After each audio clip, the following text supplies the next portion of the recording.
अस्सलाम वालेकुम दोस्तों, उर्दू दास्तान चैनल पर खुश आमदीद। मुअज़्ज़िज़ सामीन हज़रात, आइए सुनते हैं शानी की कहानी किस्त नंबर 99। मुअज़्ज़िज़ सामीन, आपसे उम्मीद की जाती है कि वीडियो को लाइक करें और चैनल को भी सब्सक्राइब कर लें, शुक्रिया। राजू और कुकी की मंगनी के बाद शानी को अब जोहराबाद वापस जाना था। कुकी देर तक शानी के गले लगी रही और आंसू बहाती रही। ये खुशी के आंसू थे। इसने शानी के कान में सरगोशी की, आपने मुझे बेमौत मरने से बचा लिया है। शानी ने इसकी कमर थपकी और सर को चूमकर खुद से जुदा कर दिया। इसे और आरिफ को गाड़ी में सवार होना था। हालात की कैसी काया पलट थी कि वो दोनों तव शाम के साथ ही वापस जा रहे थे। चंद माह पहले तक तव शाम शानी और आरिफ से बात तक करने का रवादार नहीं था, लेकिन अब वो शानी और आरिफ को मजबूर कर रहा था कि उसकी गाड़ी में ही गुजरावाला और फिर मियानत तक सफ़र करें, और इसकी दावत में कोई हेर फेर नहीं था। तव शाम एक बेहद जहादीदा और खराट शख्स का नाम था। वो बड़ी अच्छी तरह जान चुका था कि शानी ने रुस्तम से इसकी और राजू की जान बचाकर एक ऐसा काम किया है जो शायद ही रुए ज़मीन पर कोई और कर सकता।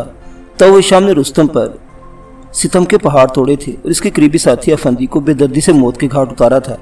जवाब में रुस्तम इसे और राजू को उठाकर वादी सोन की गहराई में ले गया था।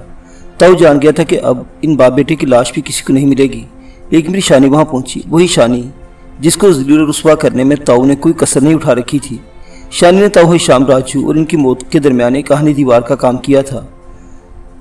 दोनों बाप बेटे को मौत के जबरों से नहीं बल्कि मौत के हलक से निकाल कर लाई थी, और अब ये दूसरा नाकाबिले फरामोश एहसान था जो शानी की तरफ से तव शाम के खानवादे पर हुआ था।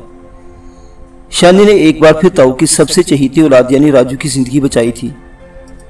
इसने बेलौस भागदौड़ की और बिलाखिर नाउमीदी के घटा टोप अंधेरे में से उम्मीद की रोशन किरणें ढूंढने में कामयाब हुई थी। तव शाम एक अड़ियल शख्स का नाम था, लेकिन राजू और बाबरे की मुसलसल कोशिशों से वो आमादा हो गया था कि शानी को अपनी ज़ुबान से अपने साथ सफ़र की दावत दे। वो अलग सुबह 86 मॉडल की टोयोटा कार में मुल्तान से रवाना हुए।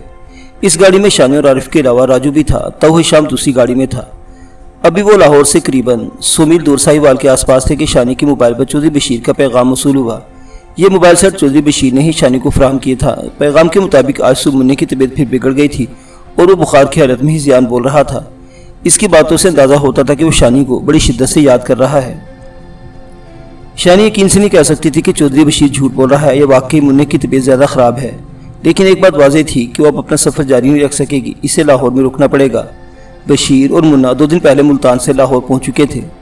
मुन्ने की मोहब्बत ने शानी के पाँव जंजीर में जकड़ लिए थे। अपने मरहूमा भाभों से किया हुआ वादा अब शानी के लिए एक ऐसी शफकत भरी मोहब्बत में तब्दील हो चुका था जिससे निगाह छुड़ाना शानी के लिए मुमकिन नहीं रहा था।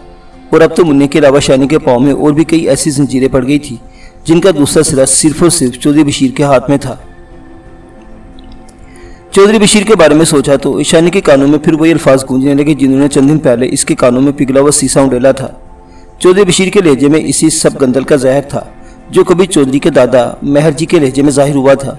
चौधरी बशीर ने जुनूनी लहजे में कहा था कि अब अगर इसकी मर्जी के खिलाफ कुछ हुआ तो वो मुन्ने समेत बहुत कुछ खत्म कर डालेगा। गाड़ी में बैठे बैठे शानी को जिस्म पसीने में नहा गया। अब इसे चौधरी बशीर के पास जाते हुए डर आता था, लेकिन इसके पास जाए बगैर चारा भी नहीं था। जंजीरों के सिरे इसके हाथ में थे। न जाने पिछले चंद दिनों से क्यों इसे लग रहा था कि इसका शोहर, इसका कजदा शोहर चौधरी फाखिर फिर से जिंदा हो गया है और इसे फिर से आजमाइश की भट्टी में झोंकने वाला है। चौधरी फाखिर चौधरी बशीर की शक्ल में इसके सामने जाहिर हो रहा था। एक जगह पेट्रोल लेने के लिए कार रोकी तो शानी और आरिफ बाहर निकल आए। आरिफ ने कहा, क्या हुआ शानी बहन, तुम कुछ गुमसुम सी हो गई हो। आरिफ, मुझे शायद एक दिन के लिए लाहौर में रुकना पड़ेगा। तुम राजू के साथ चले जाओ, मैं इंशाल्लाह कल लाहौर से निकल पड़ूंगी। मेरा ख्याल है तुम्हें चौधरी बशीर की तरफ जाना होगा। आरिफ ने क़याफ़ा लगाया, हाँ यही बात है, छोटी की तबीयत फिर ख़राब है। शानी बहन, कभी कभी तो मुझे लगता है कि चौधरी मुन्ने की बीमारी के ज़रिए तुम्हें ब्लैकमेल करता है। वो जानता है कि मुन्निया तुम्हारी कमज़ोरी है और जो कुछ भी आरिफ, मुझे लाहौर में ही रुकना पड़ेगा। देखो शानी, मैं तुम्हारे साथ आया था और तुम्हें साथ ही लेकर जाऊँगा, लेकिन मैं होटल में रह लूँगा। आरिफ का लहजा फैसला कौन था। लाहौर में शानी और आरिफ बाकी काफिले से अलहदा हो गए। शानी ने तव शाम और राजू को बताया कि इसे अपने ज़ाती काम से एक दिन के लिए लाहौर में रुकना पड़ा है। प्रोग्राम के मुताबिक आरिफ रावी रोड पर एक होटल में ठहर गया, जबकि शानी लाहौर के मुजाफात में चौधरी बशीर की कोठी पर पहुँच गई। ये वसी और इस कोठी टेक्सटाइल मिल से अटैच थी। इस कोठी और यहाँ के एनेक्सी से शानी की बहुत सी तल्ख यादें वाबस्ता थी। वो कई हफ्ते तक यहाँ के एनेक्सी में कैद रही थी। यहीं पर चौधरी बशीर ने इस पर डोरे डालने शुरू किए थे। यहीं पर भाभों ने अपनी ज़िंदगी की आखिरी सांसें ली थीं और अपने मुन्ने को शानी के सुपुर्द किया था। यहीं पर शानी ने कुदरतुल्लाह की दोनों बीवियों की पिटाई की थी और नतीजे में इसे चौधरियों के शदीद गम और गुस्से का सामना करना पड़ा था। टैक्सी से उतरकर शानी कोठी में दाखिल हुई तो उसके जिस्म में सर्दी सी लहर दौड़ गई। वही ऊंची दीवारें, वही पहरेदारों की तरह साकित खड़े सर और सफेदे के लांबे दरख्त, वही पुरहोर खामोशी जो बस्ती रहायशी इमारतों का खासा होती है। शानी कुछ घबराई हुई थी। इसे लग रहा था कि कोई इसका पीछा कर रहा है। ये एक मोटरसाइकिल सवार था जो मीनार पाकिस्तान के पास से शानी की टैक्सी के साथ साथ आ रहा था। कभी आगे निकल जाता, कभी पीछे रह जाता। इसकी मेहंदी लगी दाढ़ी और बाल लंबे थे। शानी सट्टे कट्टे शख्स की आंखों में नफरत और हिकारत का गहरा तासुर दिखाई देता था। जब शानी चौधरी बशीर की कोठी में दाखिल हुई तो ये शख्स गेट से कुछ दूरी पर रुक गया और फिर वापस चला गया। न जाने क्यों शानी को लग रहा था कि इस शख्स का ताल्लुक पीर कुतुबुल्लाह वाले मामले से है। कोठी की चारदीवारी में आ जाने के बाद शानी ने इत्मीनान की सांस ली, लेकिन यह खालिस इत्मीनान नहीं था। हो ही नहीं सकता था। अब इस चारदीवारी के अंदर और तरह के अंदेशे शानी के रूबरू थे। शानी एक लंबी चादर में थी, कंधे पर शोल्डर बैग था। वो रहायशी शीशे की तरफ आई तो इसने ग्रासी लान में मुन्ने को अंग्रेज बच्चे के साथ खेलते देखा। ये वही बच्चा था जिसे शानी ने मुल्तान में शराबी रीछ की दस्त बुर से बचाया था।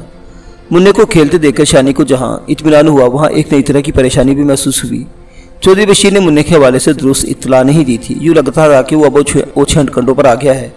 शानी को अपने पास बुलाने के लिए इसने मुन्ने की बीमारी का हीला बनाया था। मुन्ने ने शानी को देख लिया था। वो दौड़ता हुआ आया और उसकी टांगों से लिपट गया। इसके अंदाज में इतना जोश था कि शानी गिरते गिरते बची। शानी ने इसे उठाया और प्यार किया। इसका जिस्म थोड़ा सा गर्म था, गालिबन हल्का फुल्का बुखार हुआ था।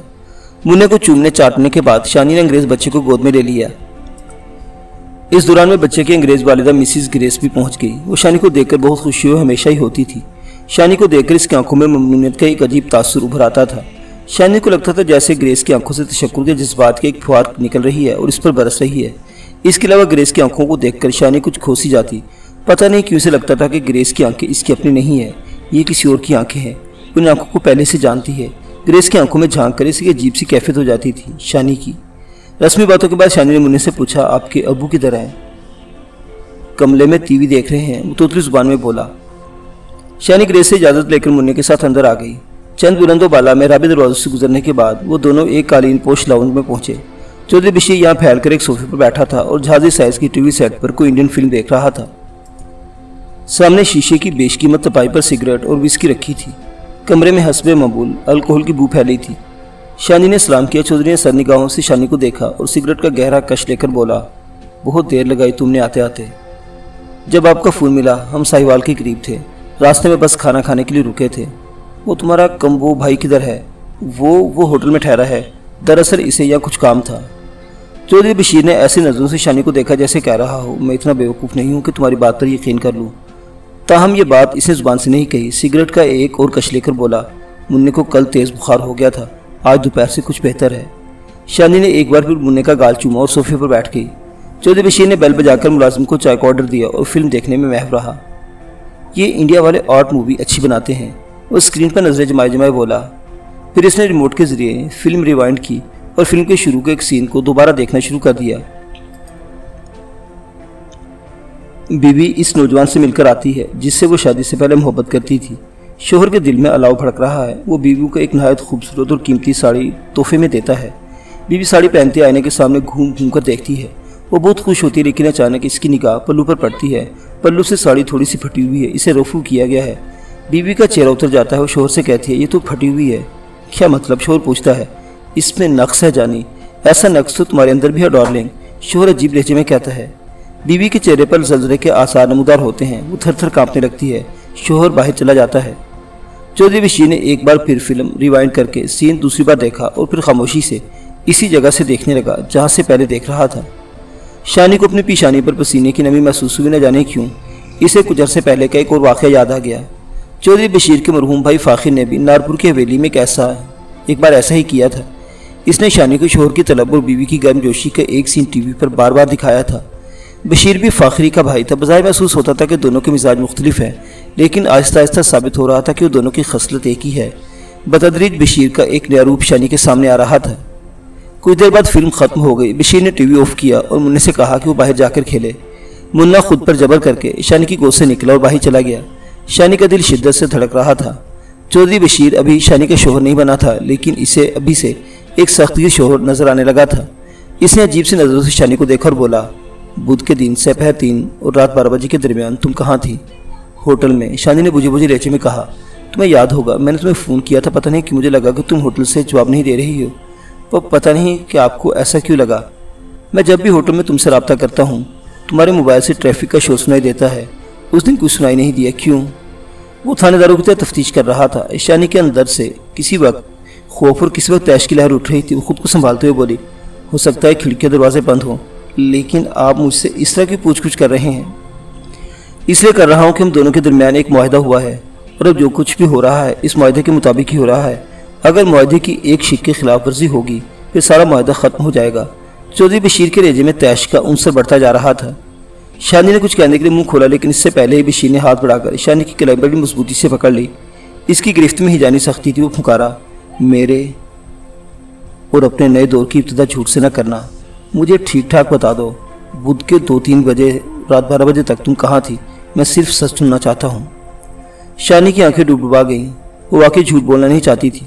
जो थोड़ी बहुत गलत बयानी इसने मजबूरन की थी वो भी इसके दिलो दिमाग पर मुसलसल कोड़े बरसा रही थी। दर हकीकत इसे झूठ बोलना आता ही नहीं था। इसने गहरी सांस ली और ठहरी हुई आवाज़ में बोली, हाँ चौधरी, मैं उस रोज़ आरिफ भाई के साथ रुस्तम की तरफ गई थी। चौधरी बशीर की आंखें अंगारों की तरह दहक उठी, चेहरा और काला हो गया।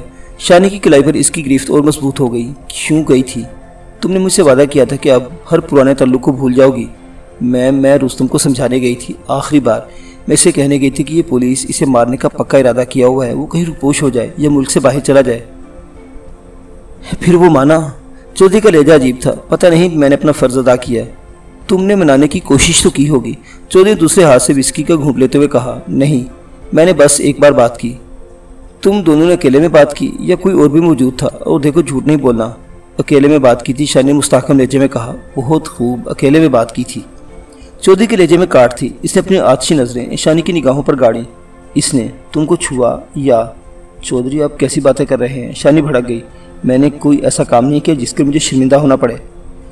चौधरी बशीर ने शानी की कलाई को एक जोरदार झटका दिया। इस झटके से शानी के पूरे जिस्म ने झटका खाया और बाल खुल गए। चौधरी ने हिजानी अंदाज में कहा, सिर्फ मेरी बात का जवाब दो, सिर्फ मेरी बात का जवाब दो। इसने तुमको छुआ या नहीं? शानी के आंसू निकल पड़े। नहीं, इसने सर हिलाया। चौधरी अपना भारी भरकम चेहरा शानी के बिल्कुल करीब ले आया। कैसे मान लो? तुम कह रहे हो कि आखिरी मुलाकात थी। आखिरी मुलाकात में तुम अकेली इसके पास रही, इसने तुमको छुआ तक नहीं? कैसे हो सकता है? देखें, मैंने आपको बताया कि रुस्तम से मेरी बात सिर्फ 3-4 मिनट के लिए हुई थी। Shut up! चौधरी ने दांत पीसकर शानी की बात काटी। मेरे सामने इसका नाम लेकर बात मत करो, मत लो इसका नाम। शानी ने खूबसूरत नजरों से बशीर के जुनूनी तासुरात देखे। इसकी कलाई पर बशीर की गिरफ्त सख्त तर थी।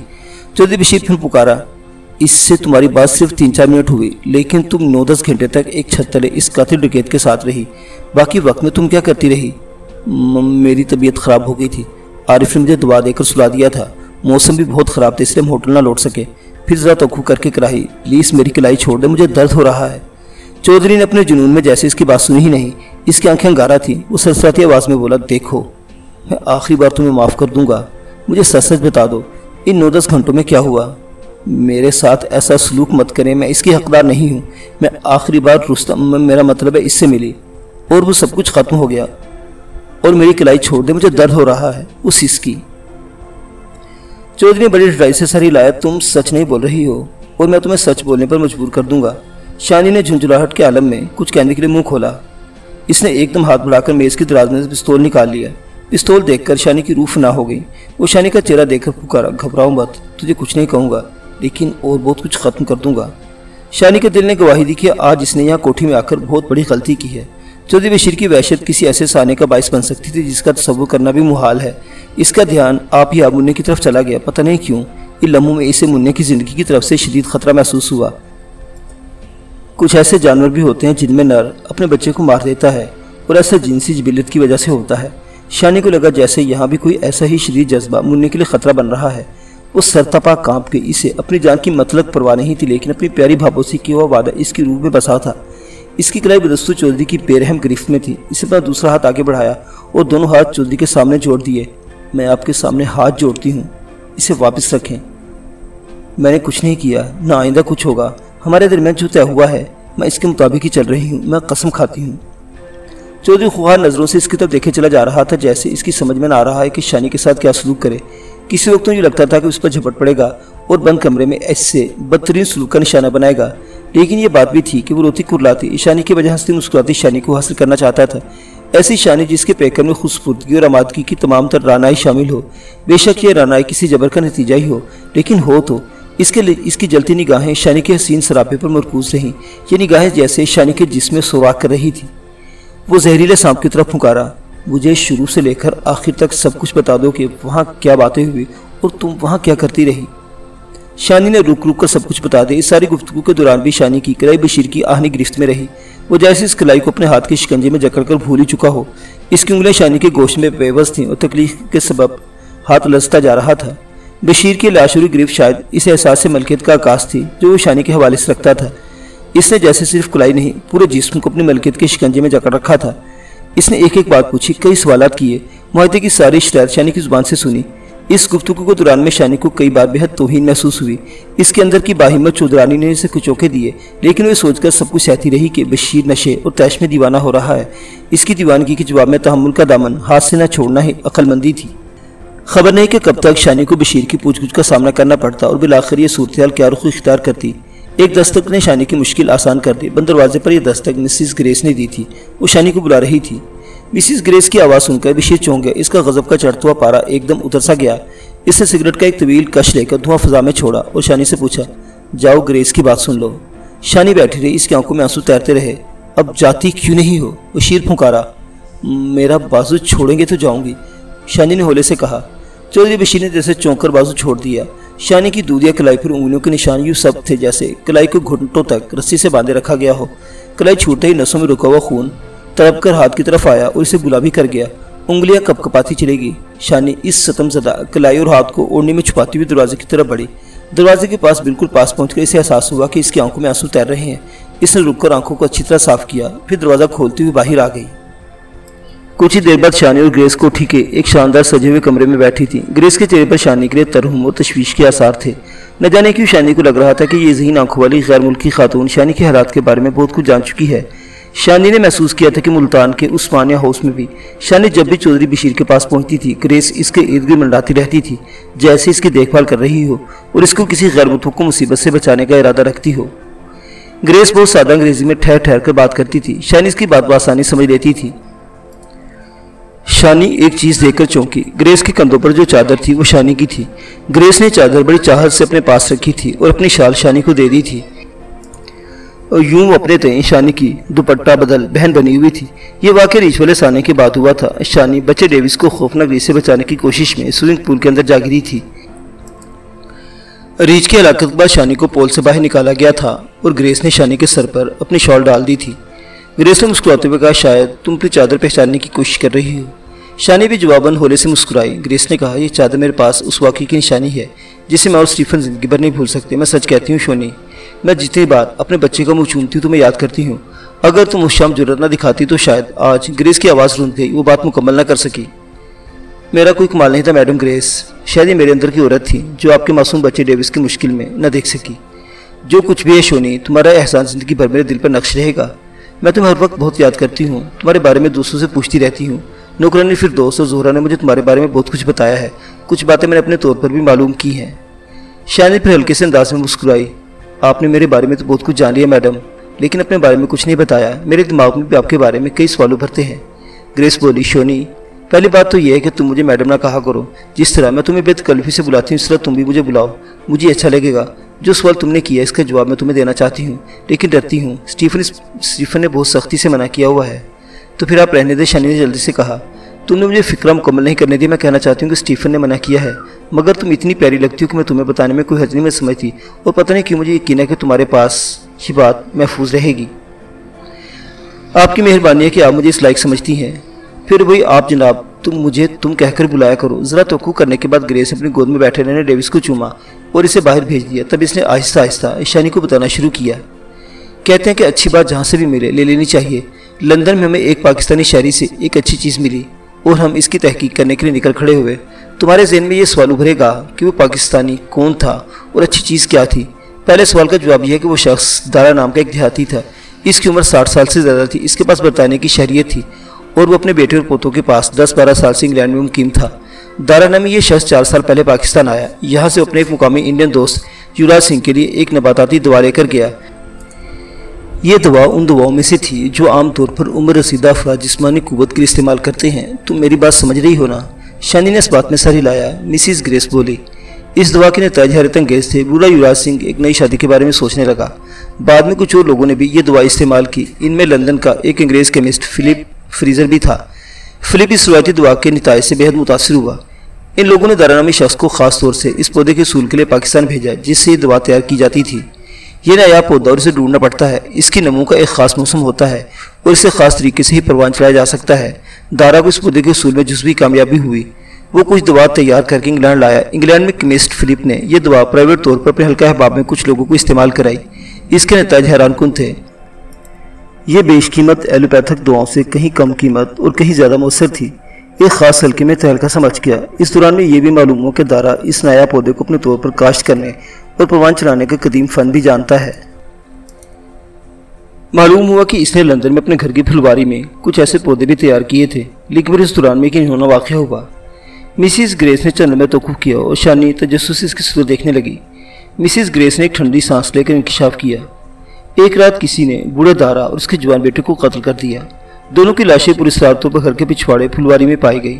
2 साल गुजर चुके हैं। इस मामले की तफ्तीश अब तक जारी है। कोई सिरा हाथ नहीं आया। अब आहिस्ता आहिस्ता ये मामला सर्द खाने में चला गया।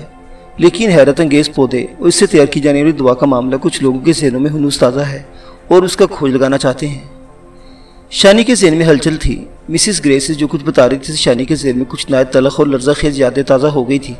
इसका दिल गवाही दे रहा था कि ग्रेस जिस पौधे और नबाताती दवा की बात कर रही है इसके बारे में बहुत पहले से जानती है। इसने अपने ख्याल की तस्दीक के लिए ग्रेस से पूछा, आप जिस पौधे की बात कर रही हैं इसे क्या कहते हैं? ग्रेस बोली, ये पौधा बहुत छोटा होता है, जड़ी बूटी की शक्ल में। ये बहुत नायाब है। इसका नाम चौधरी बशीर ने सांप की डाली बताया है। सुना कि चौधरी बशीर के दादा भी इस पौधे की काश्त और नशोनुमा का खास तरीका जानते थे। शानी के जहन में हलचल मच गई। इसके ख्याल की तस्दीक हो गई थी। गालिबन चौधरी बशीर ने सप गंदल का तर्जमा सांप की डाली करके बताया था। सप गंदल वही जहरनाक आतशी जड़ी बूटी थी जो चौधरी महर के दीमजदा जिस्म में नीले शोले भड़काती थी और कोहना साली में भी औरतों को हरीस नज़र से देखता था। इस खतरनाक दवा की जहर फिशानी शानी के लिए कोई ढकी छुपी शानी नहीं थी। बदकिस्मती से शानी ने इस जहर फिशानी को भुगता था। वह बहुत करीब से इसका संगीन नज़ारा किया था। शानी को नारपुर की हवेली में आग लगने से पहले के मनाजिर भूले नहीं थे। चौधरी महर का सफ़ा खरकारा अकबरा शानी के लिए सरतापा वहशत बन गया था। अहद कदीम के किसी हबशी गुलाम की तरह अपने करम खुर्दा आका को इसमें तरीका तमाशा दिखाने के लिए वो शानी पर पीट पड़ा था। इस वक्त इसके रगों में इसी मनहूस सपगंदल का जहर था। यह सपगंदल बेबस शानी को सांपी की तरह डस चुकी होती अगर उस वक्त रुस्तम किसी ड्रामाई किरदार की तरह दलेराना हवेली में दाखिल न होता और हवेली के बेलगाम मकीनों को तहस नहस न करता। किस सोच में खो गई हो? ग्रेस ने पूछा। शानी चौंक कर बोली, कुछ नहीं। मेरा ख्याल है कि सांप की डाली के मुतालिक मैंने बहुत कुछ सुन रखा है। इस पौधे से बनने वाली दवा बहुत खतरनाक होती है, खाने वाले को वहशी दीवाना बना देती है। ग्रेस फीके अंदाज में मुस्कुराई। कुछ लोग वहशी दीवाना वगैरह बनना चाहते हैं और कुछ बीमार जहन की औरतें ऐसे दीवानों को पसंद करती हैं। लेकिन लंदन में केमिस्ट फिलिप फ्रीजर ने और इसके नज़दीक दवा की अहमियत की वजह और भी है। क्या मतलब? शानी ने पूछा। इस पौधे से बनने वाली दवा की खासियत तो वो है जो तुम बता रही हो, लेकिन इसके अलावा भी इसकी खासियत जाहिर हुई है। ये खासियत पहले से बिल्कुल मुख्तलिफ और ज़्यादा हैरानकुन है। मैं समझी नहीं। अभी मुझे भी ठीक से पता नहीं शोनी, और शायद स्टीफन भी ज़्यादा नहीं जानता। बस इतनी सी खबर है कि इस दवा के इस्तेमाल के दौरान में इत्तफाक से इसकी एक बिल्कुल गैर मुतवक्को खासियत का पता चला है और दवा की यही असर अंगेज़ी है जिसने केमिस्ट फिलिप को इस पौधे में इतनी दिलचस्पी जाहिर करने पर मजबूर किया है। ये फिलिप साहिब कौन है? शानी ने पूछा। 1 करोड़पति शख्स हैं। मेरे शो पर स्टीफन ने डी फार्मेसी कर रखी है। स्टीफन और मैं फिलिप साहिब की फार्मास्यूटिकल फर्म में ही मुलाजमत करते हैं। यानी आप दोनों मिस्टर फिलिप की तरफ से इस खास पौधे पर तहकीक के लिए यहाँ पहुँचे हैं? शानी ने पूछा। मिसिस ग्रेस ने इस बात में सर हिलाया। लेकिन यह सारा मामला बिल्कुल कॉन्फिडेंशियल है। हम बड़े राजदाराना तरीके से यहाँ आए हैं। इसकी वजह यह है कि इस खाद पौधे और दारा और इसके बेटे की नागहानी मौत में गहरा ताल्लुक दिखाई देता है। जो लगता है कि कुछ लोग इस पौधे के हवाले से बड़ा सख्त रवैया रखते हैं। शायद वो नहीं चाहते कि इस पौधे को मसनूई काश्त और परवरिश का तरीका दूसरे लोगों तक पहुँचे, या शायद वो लोग किसी रूहानी हवाले से इस पौधे की पर्दाख्त को गलत समझते हैं। ये बात आपके ज़हन में क्यों आ रही है? मैंने तुम्हें बताया है ना शोनी, मिस्टर दारा का दावा है कि वो इस नायाब पौधे की काश्त का नायाब तरीका जानते हैं और इस खुर्दू पौधे को मसनूई माहौल में परवान चला सकते हैं। कुछ लोग लंदन में ये कोशिश कर रहे थे मिस्टर दारा इनके बेटे से इस पौधे की काश्त करवाएं और काश्त का तरीका जानें। कहा जाता है कि इन्हें बड़ी रकमों की पेशकश भी की जाती रही है। इस सूरत में यह भी हो सकता है कि दारा को रकमें ऑफर करने वाली पार्टियों में से किसी एक ने दारा उसके बेटे को ठिकाने लगा दिया हो।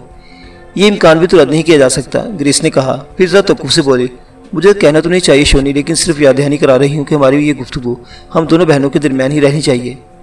आप इस हवाले से बिल्कुल बेफिक्र रहें, शानी ने कहा। ग्रेस बोली, देखो मैं क्या बात करने बैठी थी और तुम गुफ्तगू किस रुख पर ले गई। मैं तुम्हारे बारे में जानना चाहती हूँ ज़्यादा से ज़्यादा। मेरा दिल चाहता है कि घंटों तुम्हारे पास बैठकर तुम्हारी बातें करती रहूँ। मेरे में ऐसी क्या ख़ास बात है?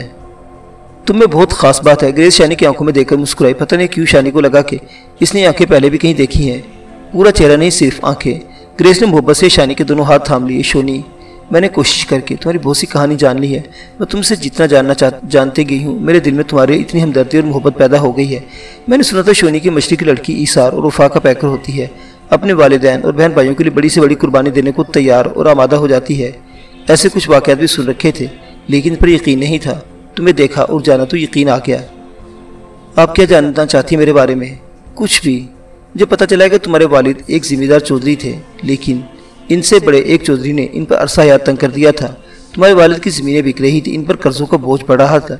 सूरत हाल में बेहतरी का बस एक ही रास्ता था, तुम इस दूसरे चौधरी से शादी कर लो, जिसकी वजह से तुम्हारे वालिद और दीगर अहले खाना को सख्त मुआशी तंगी का सामना था, और तुमने शादी कर ली, ये जानते हुए भी कि ये शादी फ़कत एक नाम की शादी है, वरना इस नाते के ज़रिए तुमसे एक पुरानी ख़ानदानी रंजिश का बदला चुकाया गया है। इस शादी के बाद सख्त शोहर और ससुरालों के हाथों तुम पर जो कुछ भी थी, ये एक अलहदा कहानी है। लेकिन इस कहानी में एक कहानी और भी है, बड़ी प्यारी, बड़ी नरम, गर्म और गुदाज। ऐसी कहानी जो आमतौर पर सिर्फ तसव्वुरात का करिश्मा होती हैं, लेकिन तुम्हारे हवाले से ये कहानी एक ठोस हकीकत है। मिसिस ग्रेस ने चंद लम्हे तवक्कुफ करके ज़रा शौक नज़ूर शानी को देखा और बोली, ये एक ख़तरनाक डाकू और एक नौमर चौधरी की प्यार की कहानी है। मैं इस कहानी के बहुत से नशे व फराज से आगाह हो चुकी हूँ, और जो बातें रह गई हैं वो तुम मुझे बता सकती हो। मैं समझी नहीं। मुझे अपना समझती हो तो फिर ये सब कुछ मत छुपाओ, और ये भी जहन में रखो कि बहुत कुछ तो मैं जान ही चुकी हूँ। इसके बाद मिसिस ग्रेस ने रुस्तम के साथ शानी के नाते के बारे में ऐसे वाक़यात बताए जिन्हें सुनकर शानी को ग्रेस की मालूमात पर यकीन करना पड़ा। शानी ने सुन रखा था कि ये अंग्रेज़ लोग जब किसी चीज़ को खोजना शुरू करते हैं तो बड़ी तनदही और जाफशानी दिखाते हैं, इन पर एक ही धुन सवार हो जाती है। अब शानी को अंदाज़ा हो रहा था कि पिछले दिनों में ग्रेस पर भी इस किस्म की धुन सवार थी। मुल्तान में यहाँ आने के बाद भी वो शानी के बारे में मालूमात इकट्ठी करती रही और अब काफ़ी कुछ जानती है। शानी की दोनों अंग्रेज़ में बीवी बहुत पुरस्कार लगते रहे थे, लेकिन अब ग्रेस के साथ तफसीली मुलाकात के बाद ये पुरस्कारियत कुछ कम हो गई थी।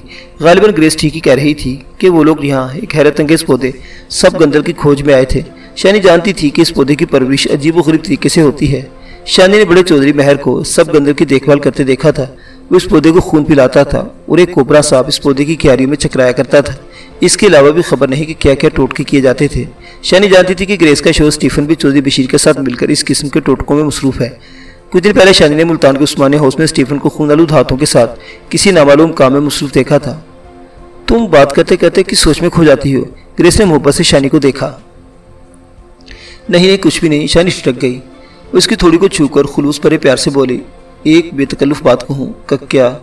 तुम बड़ी दिलकश हो, तुम्हारी तो दिल खींचता है। मैं समझती तुम किसी भी मर्द को दीवाना बना सकती हो। शानी का रंग हया से सुर्ख हो गया, लेकिन वो कुछ बोली नहीं।